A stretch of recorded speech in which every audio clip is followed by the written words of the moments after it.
ಒಂದು ಕಿತ್ತೂರು ಅಭಿವೃದ್ಧಿ ಪ್ರಾಧಿಕಾರ ಕರ್ನಾಟಕ ಸರ್ಕಾರದ ಆಶ್ರಯದಲ್ಲಿ ಈ ಕಿತ್ತೂರು ಸಂಸ್ಥಾನದಲ್ಲಿ ಕಿತ್ತೂರು ಕೋಟೆ ಭಾಗದಲ್ಲಿ ಕೆಲವು ಅಭಿವೃದ್ಧಿ ಕಾಮಗಾರಿಗಳನ್ನ ನಾವು ಕೈಗೆತ್ತಿಕೊಂಡಿದ್ದೇವೆ. ಮಾನ್ಯ ಶಾಸಕರು ಕಳೆದ 1 ವರ್ಷದಿಂದ ಇವೆಲ್ಲ ಕೆಲಸಗಳು ಆಗಲೇಬೇಕು ಅಂತೇಳಿ ನಮಗೆ ಬೆನ್ನ ಹತ್ತಿ ಒಂದಲ್ಲ 10 ಬಾರಿ ನಮಗೆ ಬಿಡದೆ ಮಾನ್ಯ ಶಾಸಕರು ಕಿತ್ತೂರು ಬಾಬಾ ಸಾಹೇಬ್ ಅವರು, ಹಾಗೆ ನಮ್ಮ ಬೈಲುಹೊಂಗಲ ಶಾಸಕರು ಕೌಜಲ್ಗೆ ಅವರು, ಹಾಗೆ ನಮ್ಮ ಸತೀಶಣ್ಣ ಜಾರಕಿಹೊಳಿ ಅವರು, ಇವರೆಲ್ಲರೂ ಕೂಡ ಮುಖ್ಯಮಂತ್ರಿಗಳ ಮೇಲೇನೂ ಕೂಡ ಒತ್ತಡವನ್ನ ತಂದು ಮಾನ್ಯ ಸಿದ್ದರಾಮಯ್ಯನವರು ಕೂಡ ಅವರ ಒತ್ತಡಕ್ಕೆ ಹೋಗೊಟ್ಟು ಈ ಭಾಗದಲ್ಲಿ ಕೋಟೆ ಮತ್ತು ಇದರ ಸುತ್ತಮುತ್ತ ಅಭಿವೃದ್ಧಿ ಕಾಮಗಾರಿಗಳಿಗೆ ಸಾಕಷ್ಟು ಹಣವನ್ನು ಕೂಡ ಮಾನ್ಯ ಮುಖ್ಯಮಂತ್ರಿಗಳು ಸಿದ್ದರಾಮಯ್ಯನವರು ಒದಗಿಸಿಕೊಟ್ಟಿದ್ದಾರೆ. ಅದೆಲ್ಲದರ ಶ್ರೇಯಸ್ಸು ಮಾನ್ಯ ಶಾಸಕರು ಅವರಿಗೆ ಸಲ್ಲಬೇಕಾಗತ್ತೆ. ಯಾಕೆಂದ್ರೆ ಬಹಳ ಆಸಕ್ತಿಯಿಂದ ಈ ಕೆಲಸ ಆಗಲೇಬೇಕು ಅನ್ನುವಂತ ರೀತಿಯಲ್ಲಿ ನಮ್ಮೆಲ್ಲರಿಗೂ ಕೂಡ ವಿಷಯವನ್ನ ಮನವರಿಕೆ ಮಾಡಿ ಅವರು ಮತ್ತು ಪೂಜ್ಯ ಸ್ವಾಮೀಜಿಯವರು ಇಬ್ಬರು ಸಹ ಕೂಡಿ ನಮ್ಮ ಭಾಗದಲ್ಲಿ ಬಹಳ ವರ್ಷದಿಂದ ಆಗ್ಬೇಕಾಗಿರೋದು ಬಾಕಿ ಉಳಿದಿದ್ದಾರಪ್ಪ, ಇದನ್ನ ಮಾಡ್ಲೇಬೇಕು ಅಂತ ಹೇಳಿ ಅವರೆಲ್ಲರಿಗೂ ಕೂಡ ಅವರು ಕೇಳ್ತಾ ಇರುವಂತಹದ್ದು ಸರಿನೂ ಆಗಿರುವುದರಿಂದ, ಯಾಕಂದ್ರೆ ಸರ್ಕಾರ ಎಲ್ಲೆಲ್ಲೋ ದುಡ್ಡು ಖರ್ಚು ಮಾಡ್ತಾರೆ. ನಾನು ಎಲ್ಲಾ ಸಂದರ್ಭದಲ್ಲಿ ಹೇಳ್ತೇನೆ, ಎಲ್ಲಾ ಜಿಲ್ಲೆಗಳಲ್ಲಿ ದೊಡ್ಡದು IB ಕಟ್ಟಿದೀವಿ. ಬಹುಶಃ ಕಿತ್ತೂರು ಸಂಸ್ಥಾನದಲ್ಲಿ ಅರಮನೆಗಿಂತ ಜೋರಾಗಿ IB ಕಟ್ಟಿದೀವಿ ನಾವು ಇವತ್ತು. ಆದ್ರೆ ಅದನ್ನು ಉಪಯೋಗ ಯಾರು ಮಾಡ್ತಾರೆ ಅಂದ್ರೆ ಗೊತ್ತಿಲ್ಲ. ಯಾರು ಉಳಿಯೋದು ಕಡಿಮೆ, ಅಲ್ಲಿ ಅದನ್ನ ಸ್ವಚ್ಛ ಮಾಡೋದು ನಮಗೆ ಆಗೋದಿಲ್ಲ. ಆದ್ರೆ ಕಟ್ಟೋದ್ರಲ್ಲಿ ಮಾತ್ರ ಮುಂದೆ ಇರ್ತೇವೆ. ಅದಕ್ಕೆಲ್ಲ ಹೋಲಿಕೆ ಮಾಡಿದ್ರೆ ಇವತ್ತು ಬಹಳ ಅರ್ಥಪೂರ್ಣವಾದಂತ ಕೆಲಸ ನಮ್ಮ ಕಿತ್ತೂರು ಕೋಟೆ ಭಾಗದಲ್ಲಿ ಆಗ್ತಾ ಇದೆ ಅನ್ನುವಂತ ಸಂತೋಷ ನಮ್ಗೆಲ್ಲರಿಗೂ ಕೂಡ ಇದೆ. ಈಗ ಅಭಿವೃದ್ಧಿ ಕೆಲಸಗಳಲ್ಲಿ ಮೊದಲನೇದಾಗಿ ನಾವು ಕಳೆದ ವರ್ಷನೇ ಮೊದಲನೇದು ನಾವು ಆದ್ಯತೆ ಕೊಟ್ಟಂತಹದ್ದು ಕೋಟೆ ಏನು ಶಿಥಿಲವಾಗಿದೆ, ಈ ಕೋಟೆ ಕೆಲ ಭಾಗದಲ್ಲಿ ಸ್ವಲ್ಪ ಅದನ್ನ ದುರಸ್ತಿ ಮಾಡಿದ್ದಾರೆ, ರಿಪೇರಿ ಆಗಿದೆ. ಆದ್ರೆ ನಮ್ಮ ಕಣ್ಣಿಗೆ ಕಾಣುವಾಗೆ ಈ ಭಾಗದಲ್ಲಿ ಇಲ್ಲಿ ಎಲ್ಲಾನು ಕೂಡ ಇನ್ನೂ ಕೋಟೆಯ ದುರಸ್ತಿ ಆಗ್ಬೇಕಾಗಿದೆ, ರಿಸ್ಟೋರೇಷನ್ ಆಗ್ಬೇಕಾಗಿದೆ. ಸೊ ಹಾಗಾಗಿ ಕೋಟೆಯ ಗೋಡೆ ಕುಸಿದಿದೆ ಅದನ್ನ ರಿಸ್ಟೋರ್ ಮಾಡುವಂತಹದ್ದು. ಯಾಕೆಂದ್ರೆ ಅದೊಂದು 100 ವರ್ಷಗಳಿಂದ ಇರ್ತಕ್ಕಂಥದ್ದು. ಈಗ ನಾವು ಸಣ್ಣ ಪುಟ್ಟ ರಿಪೇರಿ ಕೆಲಸ ಮಾಡಿದ್ರೆ ಇನ್ನಷ್ಟು ದಿನ ಉಳಿಯುತ್ತೆ. ಸೊ ಅದನ್ನ ಉಳಿಸ್ಕೊಳ್ಳಬೇಕಾಗಿರೋದು, ನಮ್ಮ ಇತಿಹಾಸವನ್ನ ಉಳಿಸ್ಬೇಕು ಅಂದ್ರೆ ಮೊದಲು ಕೋಟೆಯನ್ನ ಉಳಿಸ್ಕೋಬೇಕು.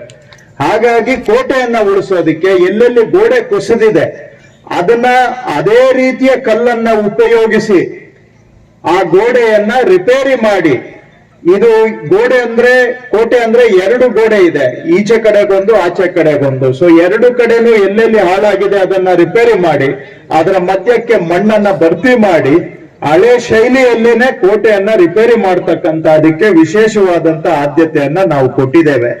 ಅದಕ್ಕೆ ಆ ಕಾಲದಲ್ಲಿ ಯಾವ ತರ ಸುಣ್ಣದಿಂದ ಆಧಾರಿತ ಗಾರೆ ಕೆಲಸ ಮಾಡ್ತಿದ್ರು, ಅದೇ ರೀತಿಯಲ್ಲೇ ಸುಣ್ಣ ಆಧಾರಿತ ಗಾರೆ ಕೆಲಸ ಮಾಡುವಂತ ರೀತಿಯಲ್ಲಿ ಆ ಯೋಜನೆಯನ್ನ ನಾವು ಹಮ್ಮಿಕೊಂಡಿದ್ದೇವೆ.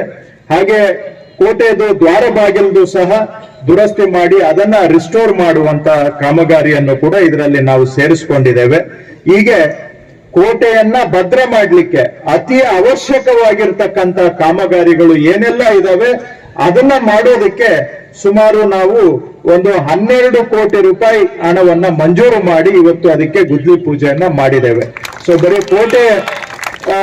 ಕೋಟೆಯನ್ನ ದುರಸ್ತು ಮಾಡಿ ಅದನ್ನ ಆದಷ್ಟು ಸಂರಕ್ಷಣೆ ಮಾಡು. ಯಾಕಂದ್ರೆ ಇದೆಲ್ಲವೂ ಕೂಡ ನಮ್ಮ ಪುರಾತತ್ವ ಆಸ್ತಿಗಳು, ಪ್ರಾಚೀನ ಆಸ್ತಿಗಳು, ಅದನ್ನ ಸಂರಕ್ಷಣೆ ಮಾಡಬೇಕಾಗಿರೋದು ನಮ್ಮ ಮೊದಲನೇ ಆದ್ಯತೆ. ಸೊ ಕೋಟೆಯ ಸಂರಕ್ಷಣೆಗೆ ಸುಮಾರು 12 ಕೋಟಿ ಹಣವನ್ನ ಮಂಜೂರು ಮಾಡಿ ಟೆಂಡರು ಕೂಡ ಅದನ್ನ ನಮ್ಮ ಆರ್ಕಿಯಾಲಜಿ ಡಿಪಾರ್ಟ್ಮೆಂಟ್ ನವರ ಸಹಕಾರದೊಂದಿಗೆ ಅದನ್ನ ಅನುಷ್ಠಾನ ಮಾಡ್ತೇವೆ.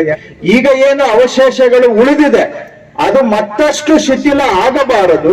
ಅವಶೇಷಗಳನ್ನ ಸಂರಕ್ಷಣೆ ಮಾಡುವ ದೃಷ್ಟಿಯಿಂದ ಅರಮನೆಯ ಗೋಡೆಗಳು ಕೂಡ ಏನು ಕುಸಿತ ಆಗಿದೆ, ಕೆಲವು ಕಡೆ ಕಮಾನುಗಳಿದ್ದಾವೆ, ಕಮಾನು ಕುಸಿತ ನಾಳೆ ಬೀಳುವಂತ ಪರಿಸ್ಥಿತಿಗೆ ಬಂದಿದೆ.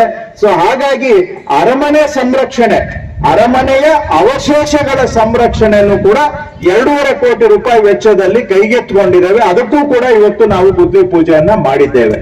ಸೊ ಮತ್ತು ಏನು ಚೆನ್ನಮ್ಮನ ಸಮುದಾಯ ಭವನದ ಕಾಮಗಾರಿ, ಅದು ಇನ್ನು ಬಹುತೇಕ ಕಾಮಗಾರಿ ಆಗಿ ಮುಗಿಸುವಂತ ಹಂತದಲ್ಲಿ ನಿಂತಿದೆ.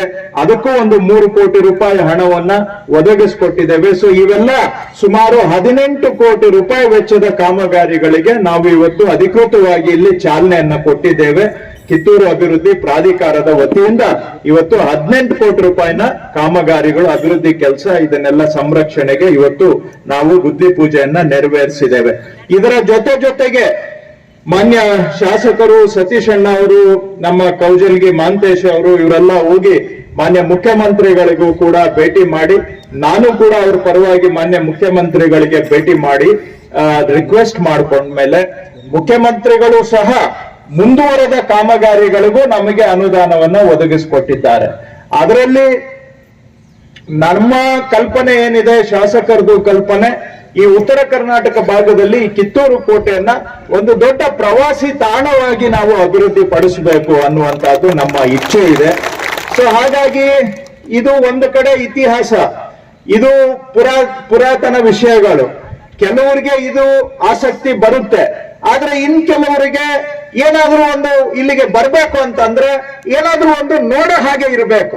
ಆವಾಗ ಮಕ್ಕಳು ಎಲ್ಲರೂ ಸ್ವಲ್ಪ ಮಕ್ಕಳು, ತಂದೆ ತಾಯಿಗಳು ಎಲ್ಲರೂ ಕೂಡ ಬರ್ತಾರೆ. ಹಾಗಾಗಿ ಈ ಕಿತ್ತೂರಿನ ಇತಿಹಾಸವನ್ನ ಇವತ್ತಿನ ಶೈಲಿಯಲ್ಲಿ, ಇವತ್ತಿನ ಪೀಳಿಗೆಗೆ, ಇಂದಿನ ಶೈಲಿ ಇಂದಿನ ಪೀಳಿಗೆಗೆ ಕಿತ್ತೂರಿನ ಇತಿಹಾಸವನ್ನ ಇವತ್ತಿನ ಜನಗಳಿಗೆ ಅರ್ಥ ಆಗುವ ರೀತಿಯಲ್ಲಿ ಮತ್ತು ನೋಡೋದಕ್ಕೆ ಬಹಳ ಸುಂದರವಾಗಿರ್ತಕ್ಕಂಥ ಒಂದು ಥೀಮ್ ಪಾರ್ಕ್ ಅನ್ನು ಕೂಡ ಇಲ್ಲಿ ಅಭಿವೃದ್ಧಿ ಪಡಿಸಬೇಕು ಅಂತ ನಾವು ತೀರ್ಮಾನ ಮಾಡಿದ್ದೇವೆ. ಅದಕ್ಕೆ 30 ಕೋಟಿ ರೂಪಾಯಿ ಹಣವನ್ನ ಮಂಜೂರು ಮಾಡಿದ್ದೇವೆ. ಈಗ ಅದು ಟೆಂಡರ್ ಸ್ಟೇಜ್ ಅಲ್ಲಿದೆ. ಇನ್ನು ಟೆಂಡರ್ ಆದ್ರೆ ಕೆಲವೇ ದಿನಗಳಲ್ಲಿ ಬಹುಶಃ ಸಾಧ್ಯ ಆದಷ್ಟು ಕಿತ್ತೂರು ಉತ್ಸವದ ಕಾಲಕ್ಕೆ, ಈ ವರ್ಷದ ಕಿತ್ತೂರು ಉತ್ಸವದ ಸಮಯಕ್ಕೆ ಆ ಕಾಮಗಾರಿಗೂ ಕೂಡ ಚಾಲನೆ ಕೊಡಬೇಕು ಅಂತ ಇಟ್ಕೊಂಡಿದ್ದೇವೆ. ಸೊ ಸಂಗೊಳ್ಳಿ ಹೆಂಗೆ ಅಭಿವೃದ್ಧಿ ಪಟ್ಟತ್ತೆ ಅದೇ ರೀತಿಯಾಗಿ ಡಿಫ್ರೆಂಟ್ ಕಾನ್ಸೆಪ್ಟ್ ನಲ್ಲಿ ಮಾಡ್ಬೇಕು ಅನ್ನುವಂತ ಆ ವಿಚಾರವನ್ನ ಸಾಹೇಬ್ರು ನಮಗೆ ಹಾಕ್ತಿರಿ. ಯಾಕಂದ್ರೆ ಮುಂದಿನ ಪೀಳಿಗೆ ಗೊಂಬೆ ನೋಡೋದಲ್ಲ. ಈಗೆಲ್ಲ ಸಂಗೊಳ್ಳಿಯಾಗ ಏನಾಗೈತಿ, ರೂಪಗಳದಾವ. ಬಟ್ ಕಿತ್ತೂರಾಗ ಬೇರೆ ಡಿಫ್ರೆಂಟ್ ವಿಷನ್ ಇಟ್ಕೊಂಡ್ ಮಾಡೋಣ. ಇಲ್ಲಿ ಟೂರಿಸ್ಟ್ಗಳನ್ನ ಆಕರ್ಷಣೆ ಮಾಡುವಂತ ಹೊಸ ಪೀಳಿಗೆಗೆ ಏನ್ ಬೇಕು ಅದನ್ನ ಕಲ್ಪಿಸಿಕೊಡೋಣ ಅನ್ನೋಂಥ ರೀತಿಯಲ್ಲೇ ನಮ್ಮದು ಕೂಡ ಒಂದ್ ಸ್ವಲ್ಪ ವಿಚಾರ ಇತ್ತು. ಬಟ್ ಅದಕ್ಕಿಂತ 2-3 ಪಟ್ಟು ಅವ್ರ ಕಾನ್ಸೆಪ್ಟ್ಗಳನ್ನ ಹಾಕೊಂಡ ಆ ಥೀಮ್ ಪಾರ್ಕ್ ಆಲ್ರೆಡಿ ರೆಡಿಯಾಗಿ ಎಸ್ಟಿಮೇಟ್ ಆಗಿ ಟೆಂಡರ್ ಬಂದಂತ. ಮತ್ತೆ ಇಲ್ಲಿ ವಿಶೇಷಗಳನ್ನ ಬಿಟ್ರೆ ನಾವೇನು ಡೆವಲಪ್ಮೆಂಟ್ ಪ್ರಾಧಿಕಾರದಿಂದ ತಗೊಂಡಿಲ್ಲ ಈ ವರ್ಷ.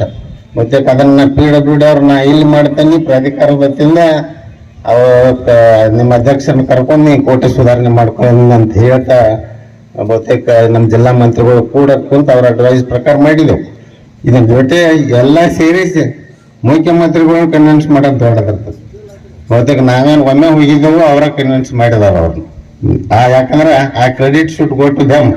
ಯಾಕಂದ್ರೆ ನಮ್ಗಿಂತ ಹೇಳ್ತಾ ನಾವು ಇವ್ರಿಗೆ ಹೇಳಿದೆವು, ಅವ್ರಿಗೆ ಸಮಯ ಭಾಳ ಸಿಗೋದಿಲ್ಲ. ಭಾಳ ಅಂದ್ರೆ ಒಂದು 5 ನಿಮಿಷ ಮಾತಾಡ್ಬೋದು. ಡೀಪ್ ಆಗಿ ಹೇಳಿ ಅದನ್ನ ಮಾಡಿಸ್ಕೊಂಡದ ನಮ್ಮ ಕಿತ್ತೂರು ಜನತೆ ಪರವಾಗಿ ಅವರಿಗೆ ಮತ್ತೊಮ್ಮೆ ಕೃತಜ್ಞತೆಗಳನ್ನ ಹೇಳಕ್ ಇಷ್ಟಪಡ್ತೇನೆ. ಅದ್ರ ಜೊತೆ ಸಾಕಷ್ಟು ಈ ಪ್ರಾಧಿಕಲ್ ವ್ಯಾಪ್ತಿಗೆ ಬರುವಂತ ನಮ್ಮ ಈ ಸಂಸ್ಥಾನದ ಬಹುತೇಕ ಬಹಳಷ್ಟು ವಿಶೇಷಗಳು ಅದಾವ್ರಿ. ನಿಮ್ ಜೊತೆ ಮಾತಾಡಿದೇವೆ ಸರ್. ಅಟ್ಲೀಸ್ಟ್ ಕಮಿಂಗ್ ಇಯರ್ಸ್ ನಾಗ ಅವಕ್ಕೊಂದ್ ಸ್ವಲ್ಪ ಅವನ್ನ ಮರುಜೀವ ಕೊಡುವಂತದಾತು, ಸ್ವಲ್ಪ ಜೀರ್ಣೋದ್ಧಾರ ಮಾಡುವಂತವದಾವು. ಬಹುತೇಕ ನೆಕ್ಸ್ಟ್ ಇಯರ್ ಕೂಡ ತಾವು ಅದರಲ್ಲಿ ಅವ್ನ ಹಾಕೊಂಡ ನಮಗ ಅವ್ನ ಪ್ರಿಸರ್ವ್ ಮಾಡಕ್ ಅನುಕೂಲ ಮಾಡ್ಬೇಕಂತ ತಮ್ಮಲ್ಲಿ ಒಂದು ವಿನಂತಿ ಪೂರ್ವಕವಾಗಿ ಕೇಳ್ತೀನಿ.